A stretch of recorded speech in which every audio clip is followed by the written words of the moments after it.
아멘. 이 시간 하나님께서 우리에게 주신 말씀은 고린도후서 12장과 13장, 제가 가진 성경으로 신약성경 298쪽에 있습니다.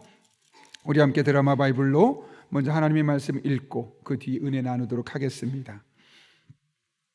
제12장. 무익하나마 내가 부득불 자랑하노니 주의 환상과 계시를 말하리라. 내가 그리스도 안에 있는 한 사람을 아노니 그는 14년 전에 셋째 하늘에 이끌려 간 자라. 그가 몸 안에 있었는지 몸 밖에 있었는지 나는 모르거니와 하나님은 아시느니라. 내가 이런 사람을 아노니 그가 몸 안에 있었는지 몸 밖에 있었는지 나는 모르거니와 하나님은 아시느니라. 그가 낙원으로 이끌려가서 말로 표현할 수 없는 말을 들었으니 사람이 가히 이르지 못할 말이로다.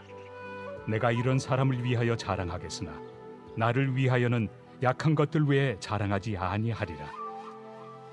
내가 만일 자랑하고자 하여도 어리석은 자가 되지 아니할 것은 내가 참 말을 함이라. 그러나 누가 나를 보는 바와 내게 듣는 바에 지나치게 생각할까 두려워하여 그만두노라. 여러 계시를 받은 것이 지극히 크므로 너무 자만하지 않게 하시려고 내 육체에 가시 곧 사탄의 사자를 주셨으니 이는 나를 쳐서 너무 자만하지 않게 하려 하심이라. 이것이 내게서 떠나가게 하기 위하여 내가 3번 죽게 간구하였더니 나에게 이르시기를 내 은혜가 내게 족하도다. 이는 내 능력이 약한 데서 온전하여 짐이라 하신지라. 그러므로 도리어 크게 기뻐함으로 나의 여러 약한 것들에 대하여 자랑하리니 이는 그리스도의 능력이 내게 머물게 하려 함이라. 그러므로 내가 그리스도를 위하여 약한 것들과 능력과 궁핍과 박해와 권고를 기뻐하노니 이는 내가 약한 그때에 강함이라. 내가 어리석은 자가 되었으나 너희가 억지로 시킨 것이니 나는 너희에게 칭찬을 받아야 마땅하도다. 내가 아무것도 아니나 지극히 크다는 사도들보다 조금도 부족하지 아니하리라. 사도의 표가 된 것은 내가 너희 가운데서 모든 참음과 표적과 기사와 능력을 행한 것이라. 내 자신이 너희에게 피해를 끼치지 아니한 일밖에 다른 교회보다 부족하게 한 것이 무엇이 있느냐? 너희는 나의 이 공평하지 못한 것을 용서하라. 보라, 내가 이제 3번째 너희에게 가기를 준비하였으나 너희에게 피해를 끼치지 아니하리라. 내가 구하는 것은 너희의 재물이 아니요 오직 너희니라. 어린아이가 부모를 위하여 재물을 저축하는 것이 아니요 부모가 어린아이를 위하여 하느니라. 내가 너희 영혼을 위하여 크게 기뻐함으로 재물을 사용하고 또 내 자신까지도 내어주리니 너희를 더욱 사랑할수록 나는 사랑을 덜 받겠느냐. 하여간 어떤 이의 말이 내가 너희에게 짐을 지우지는 아니하였을지라도 교활한 자가 되어 너희를 속임수로 취하였다 하니 내가 너희에게 보낸 자 중에 누구로 너희의 이득을 취하더냐. 내가 디도를 권하고 함께 한 형제를 보내었으니 디도가 너희의 이득을 취하더냐. 우리가 동일한 성령으로 행하지 아니하더냐. 동일한 보조로 하지 아니하더냐. 너희는 이때까지 우리가 자기 변명을 하는 줄로 생각하는구나. 우리는 그리스도 안에서 하나님 앞에 말하노라. 사랑하는 자들아, 이 모든 것은 너희의 덕을 세우기 위함이니라.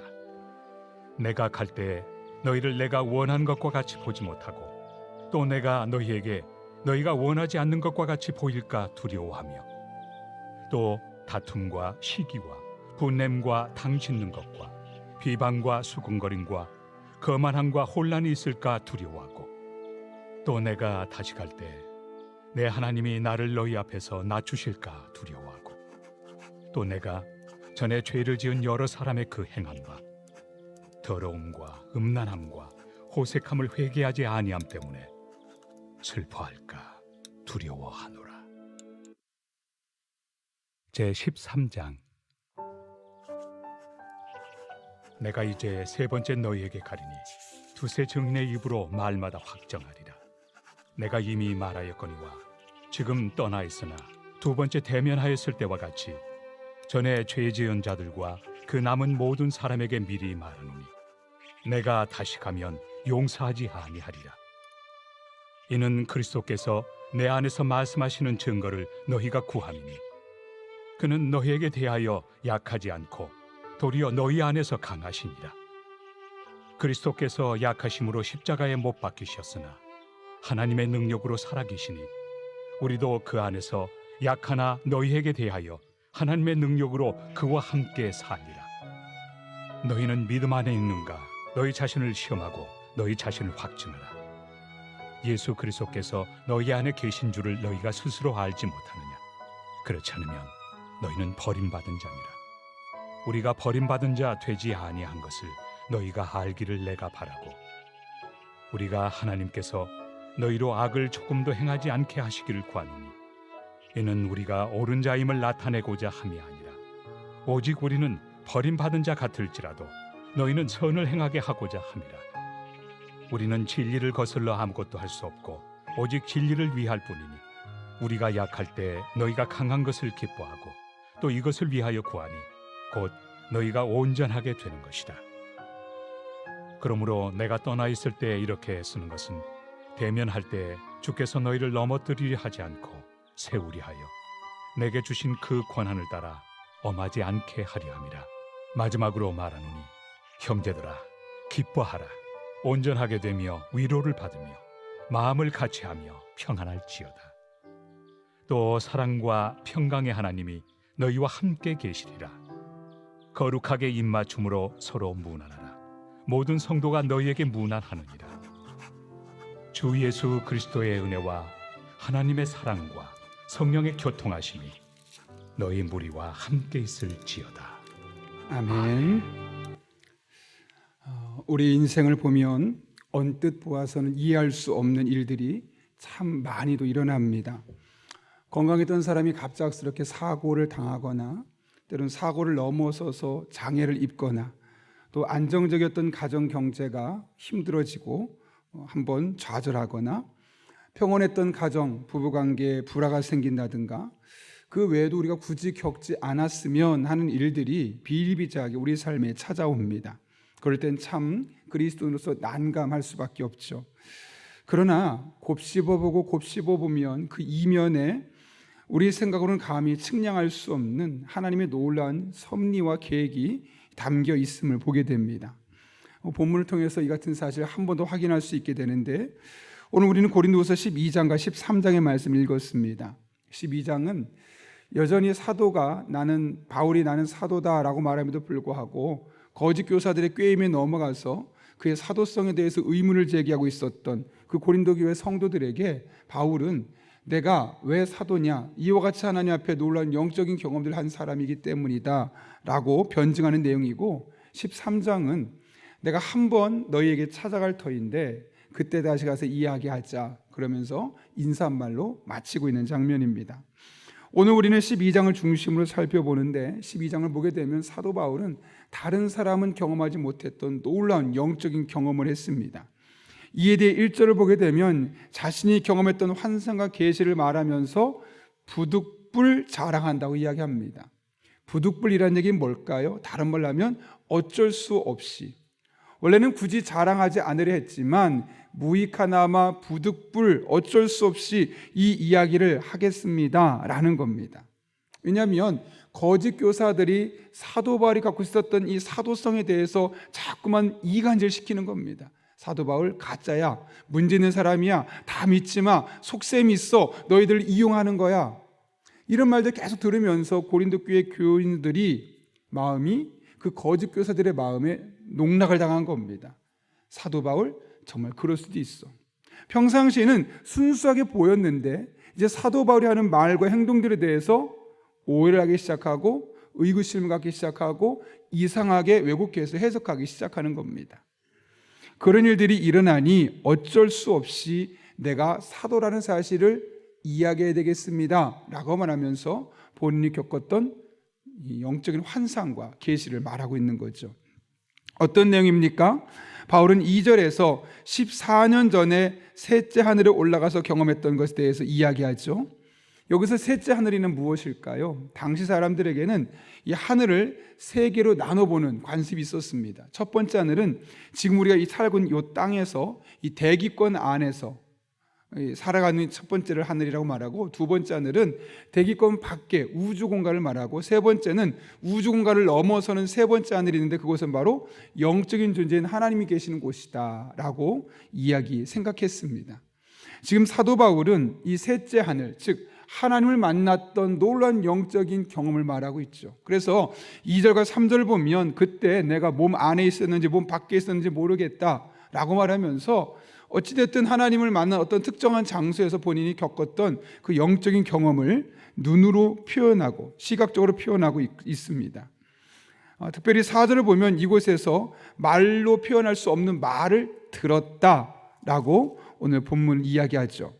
그가 낙원으로 이끌려가서 말로 표현할 수 없는 말을 들었으니 사람이 가히 이르지 못할 말이로다 라고 말하면서 바울 스스로 겪었던 그 영적인 체험이 얼마나 놀라운 것인지를 이야기하고 있는 것입니다.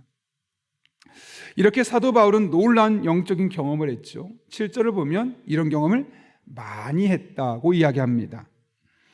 이렇게 많은 영적인 경험을 했다는 것은 우리 그리스도인들이 보기에는 참 부러워할 만한 일입니다. 한 가지만이라도 우리에게 원하는 마음 아니겠습니까?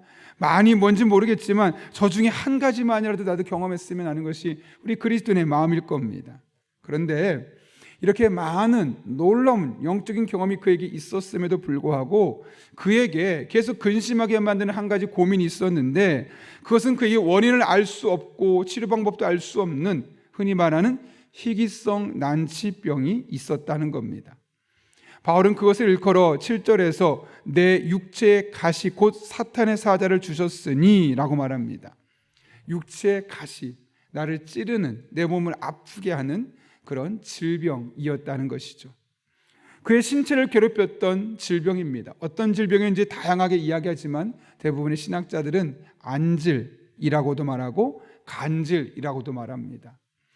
이런 얘기 있었다는 얘기는 둘 다 있었다는 거겠죠. 그런데 안질이 더 강한 확신을 갖고 있었다는 이야기는 그 부분이 좀 더 강하게 그를 괴롭혔다는 겁니다. 따지고 보면 사도 바울은 한 가지로 아픈 게 아니라 여러 가지 질병이 계속해서 그를 괴롭혔는데 그 중에 안질, 눈의 질병이 그를 가장 힘들게 했다는 겁니다. 그런데 사도 바울은 그것을 뭐라고 일컫습니까? 육체의 가시라고도 말하고 또 사탄의 사자라고 말합니다. 사탄의 사자라는 말을 쓴 이유는 무엇 때문일까요? 사단이 그의 질병을 통해서 그에게 역사하는 겁니다. 너무너무 아픈 거죠. 그럼 어떨까요? 기도 생활하지 못하게 만들고 신앙생활에 즐거움도 없어지게 되고, 궁극적으로 하나님 왜 나한테 이런 고통을 주실까? 믿음을 흔들리게 만들고, 사단이 이 믿음을 흔들 수밖에 없는 수많은 방법을 이 질병을 통해 역사했다는 겁니다. 신앙생활에 장애를 초래하고 하나님 향한 갈망을 꺾고, 그래서 믿음이 흔들리고 하나님부터 점점 멀어지게 만들었던 이 사단의 사자 같은 역할을 했던 것이 바로 이 육체의 질병이라는 것이죠. 저는 처음에 성경을 잘 모를 때 하나님 참 이해가 안 됐습니다. 잘 생각해 보면 신구약을 들어 하나님 나라를 위해서 가장 헌신한 또 가장 탁월한 능력을 가진 사람이 누구입니까? 제론의 여지가 없습니다. 사도 바울 나올 겁니다. 가장 많은 책을 쓰기도 했고 많은 능력과 기적을 베풀기도 했죠. 누구보다 열정적이었고 이 복음을 위해서 그는 결혼까지 뒤로 미룰 정도로 독신의 마음으로 이 사역에 올인했던 사람입니다. 그렇다면 여러분, 하나님은 어떻게 하시는 게 정상일까요? 하나도 아프지 않고 더 건강하게 만들어주셔서 감옥에도 갇히지 않게 해주시고 오랫동안 장수하며 해로하며 복음을 잘 전했더라, 이렇게 되지 않겠습니까? 그런데 아프대요. 그래서 그게 사단의 사자 역할을 해서 가끔 정말 믿음이 너무너무 좋은데 가끔 하나님 나한테 왜 이런 질병을 주시는 거야? 하나님 나 왜 이렇게 힘들게 만드는 거야? 막 이런 마음이 생기련, 어쩌면 그런 마음 없이 늘 성령 충만하고 늘 기분 좋고 늘 행복하게 신앙생활하면서 나를 보라고, 나처럼 예수 믿으면 이렇게 늘 웃을 수밖에 없고 늘 이렇게 행복한 일만 일어난다고 막 그런 간증을 하게끔 하면 얼마나 좋았겠습니까? 그런데 사도 바울, 사탄의 가시, 어떤 때는 예배가 너무 좋고 찬송이 너무 좋고 기도하는 게 너무 좋은데 어떤 때는 내가 이렇게까지 기도해야 돼, 몸도 아파 죽겠는데 찬송 이 가사가 하나도 되지도 않는데 성경 말씀 읽으면서 이 말씀 정말 맞지도 않는 것 같아. 막 그의 믿음을 막 흔드는 일들이 그렇게 열정적이고 기적도 베풀었고 성령 은사도 경험했던 다윗에게 있다는 것은 참 이해가 되지 않는 장면이었습니다. 그에게 하나님께서는 사탄의 가시를 불릴 만큼 믿음을 흔들 만한 육체의 질병을 주신 것이죠. 왜 그러시는 걸까요, 여러분? 사실 이 부분이 중요한 것은 우리들에게도 이런 일들이, 비슷한 일들이 매우 자주 일어나기 때문에 그렇습니다. 왜 그런가? 사도 바울은 오늘 그 이유를 두 가지로 이야기하는데, 첫 번째로는 오늘 7절 같이 한번 읽어볼까요? 같이 읽습니다. 시작. 여러 계시를 받은 것이 지극히 크므로 너무 자만하지 않게 하시려고 내 육체의 가시 곧 사탄의 사자를 주셨으니 이는 나를 쳐서 너무 자만하지 않게 하려 함이라. 자만하지 않게 하려고. 여러분, 사람의 여러 가지 본능 중에 한 가지가 뭐냐면 잘 하고 싶은 것, 잘 되고 싶은 것, 지금보다 더 나아지고 싶은 그런 인간의 본능이 우리 안에 있습니다. 그리고 이거 너무너무 좋은 것이죠. 이런 것이 있어야지만 더 노력하게 되고 더 좋은 그리스도인이 되고 이 땅을 바꿔갈 수 있으니까요. 그런데 한편으로 이것은 양날의 검과 같습니다. 조심하지 않으면 자랑거리가 되고 그것이 나를 교만하게 만드는 그런 일들을 할 수 있기 때문에 그러시죠. 그리고 사단은 이를 이용해서 우리를 하나님의 은혜를 알지 못하게 만들고 내가 일처럼 스스로를 자랑하게 만들면서 결국 하나님으로부터 멀어지게 만드는 겁니다. 여러분, 아담과 하와를 처음 죄짓게 했던 뱀의 이 사단의 계략이 무엇이었습니까? 네가 이것을 먹으면 하나님같이 될 거야. 진짜 하나님같이 되는 것이 아니죠. 하나님처럼 하나님과 같은 능력, 지금보다 조금 더 나은 삶, 지금보다 괜찮은 힘, 능력, 지혜를 가지고 내가 하고 싶은 대로, 누리고 싶은 대로 다 할 수 있을 거야 라는 것이 아담과 하와에게 처음 시작되었던 사단의 유혹이었습니다. 지금보다 조금 더 나은 존재가 되어서 네가 원하는 대로 다 할 수 있어. 얼마나 좋은 걸까요? 그러나 그것이 결국 자만함과 교만함과 하나님부터 멀어지게 만드는 방법이 되었던 것이죠. 그런 맥락에서 하나님께서 우리들의 삶에 이해할 수 없는 고난을 주시는 이유는 바로 이러한 교만한 마음, 자만함에 빠지지 않도록 하기 위해서입니다. 겸손히 하나님과 함께 하도록 하기 위해서입니다. 그러므로 이런 하나님의 마음으로 우리의 고난, 우리의 어려운 현실을 보시길 바랍니다. 이것은 하나님이 우리를 너무나 사랑하시기 때문에 해놓으신 안전장치입니다. 우리 아이들에게 쉽게 칼을 주지 않죠. 그러나 튼튼한 칼집이 있으면, 자기 힘으로 빼낼 수 없는 칼집이 있으면 아이에게 줍니다. 왜요? 안전장치가 있으니까요. 마찬가지로 하나님께서 우리들의 삶에 고난을 주시는 이유는 안전장치를 주신 겁니다. 우리가 너무나 교만하고 자만해서 하나님을 떠나지 않도록 하기 위해서 우리가 감당할 수 있을 수준에서 안전장치로 주셨다는 것. 그러므로 원하지 않는 고난이더라도, 이해할 수 없는 고난이더라도 감사하며 믿음의 눈으로 살아갈 수 있기를 바랍니다. 하나님의 감춰진 뜻을 통해 더 깊고 넓은 신앙의 경지를 경험하게 될 것입니다. 그런가 하면 하나님께서 우리에게 고난을 허락하신 두 번째 이유는 나의 연약함을 통해 하나님의 강하심을 경험하기 위해서입니다. 8절을 보면 바울은 육체에 가신 질병을 고쳐달라고 3번 기도했다고 합니다. 늘 하는 이야기지만 3번은 완전수로 딱 3번이 아니라 그것이 응답될 때까지 계속해서 하나님께 기도했다는 것이죠. 그런데 하나님이 그 바울의 기도에 응답하셨습니다. 그러나 하나님 앞에 기도했던 바울의 기도와 다른 방법으로 다른 응답을 하셨죠. 뭡니까? 고쳐달라고, 내 육체 가시를 고쳐달라고 계속 기도했는데 하나님은 응답하셨어요. 그런데 너 안 고쳐줄 거야. 원하는 것과 다른 방법으로 하나님이 응답하신 거죠. 그러면서 대신 이렇게 말씀하세요. 9절 말씀 같이 읽겠습니다. 시작. 나에게 이르시기를 내 은혜가 내게 족하도다. 이는 내 능력이 약한 데서 온전하여 짐이라 하신지라. 그러므로 도리어 크게 기뻐함으로 나의 여러 약한 것들에 대하여 자랑하리니 이는 그리스도의 능력이 내게 머물게 하려 함이라. 아멘. 하나님께서 바울의 질병을 고쳐주지 않으신 이유가 무엇 때문이라고 말씀하셨죠? 그리스도의 능력이 내 안에 머물게 하시려고. 이게 무슨 말일까요, 여러분? 지금 당장 이 병은 고쳐주지 않았지만 이 병이 있음으로 말미암아 하나님 더욱더 찾겠죠. 기도하겠죠. 찬송하겠죠. 그렇게 나가면서 늘 하나님 도우심을 경험하는 겁니다. 아, 내가 비록 아프지만 내가 찬송을 할 수 있다는 건 은혜구나. 내가 비록 여전히 몸이 불편하지만 그럼에도 불구하고 내가 예배 자리에 나와서 하나님을 붙들 수 있다는 것이 은혜구나. 이런 것들을 발견하게 되면서 아, 하나님의 능력이 내 안에 머무는구나. 육체의 질병은 고쳐주지 않으셨지만 또 다른 하나님의 은혜와 능력들이 나를 계속해서 나에게 다가오고 있구나. 그걸 깨달은 겁니다. 그래서 뭐라고 말하죠? 도리어 크게 기뻐함으로 라고 9절에서 고백하고 있는 겁니다. 여러분, 질병과 함께하는 삶은 결코 녹록지 않습니다. 아파 보신 분들, 또 여러 가지 질병으로 아픈 분과 함께 생활하고 있는 분들은 제가 무슨 말을 하는지 충분히 이해할 수 있을 겁니다. 근데 사도 바울이 어떻게 이런 상황에서 도리어 기뻐할 수 있다고요?